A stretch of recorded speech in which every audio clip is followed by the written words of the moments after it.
Hei ja tervetuloa tutustumaan Beebot-robottiin. Beebot on erityisesti ensimmäiselle ja toiselle vuosiluokalle suunnattu robotti koodauksen opetukseen. Virtanappi löytyy Beebotin pohjasta. Virtanappi on vasemmanpuoleinen nappi. Äänet lähtevät päälle oikeanpuoleisesta napista.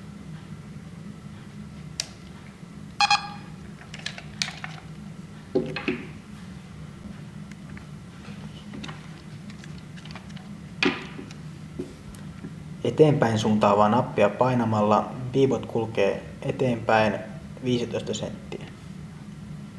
Taaksepäin osoittavaa nappia painamalla Beebot kulkee taaksepäin 15 senttiä. Vasemmalle osoittavaa nappia painamalla Beebot kääntyy vasemmalle 90 astetta, mutta ei liiku. Oikealle osoittavaa nappia painamalla Beebot kääntyy oikealle 90 astetta, mutta ei liiku. Go-nappia painamalla Beebot lähtee toteuttamaan annettuja ohjeita. Pause-napista Beebot keskeyttää tekemisensä sekunnin ajaksi. X-napista ohjelmoitu muisti tyhjentyy. Koodausta on helppo integroida myös muihin oppiaineisiin. Esimerkiksi kuvataiteen tai käsityön tunnilla voidaan suunnitella ja toteuttaa Beebotille erilaisia karttoja. On hyvä muistaa, että yhden ruudun tulisi olla 15 × 15 senttiä, koska Beebot kulkee yhdellä painalluksella aina 15 senttiä eteenpäin. Seuraavaksi koodaamme Beebotin kulkemaan punaisella villalangalla merkityn reitin. Seuraavaksi koodataan reitti. Mennään ensin 1 eteen. Sitten käännytään oikealle.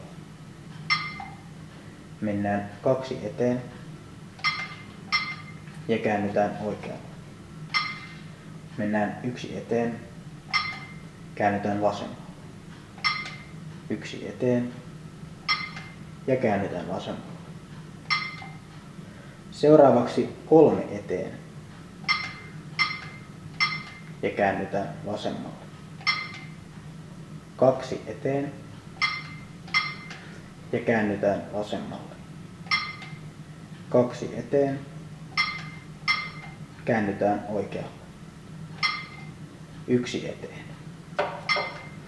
Ja koska haluamme pakittaa Beebotin maaliin, käännymme jälleen oikealle.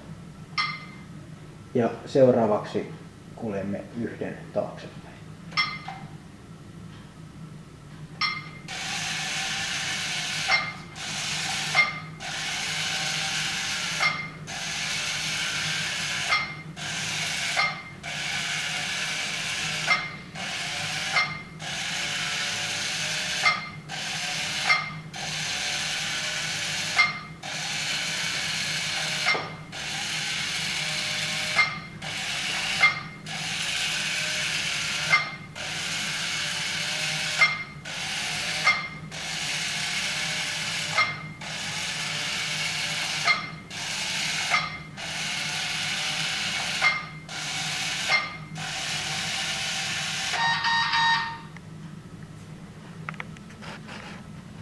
Onnistuneen matkan jälkeen on aika tyhjentää Beebotin muisti seuraavaa kertaa varten. Hauskoja hetkiä Beebotin kanssa.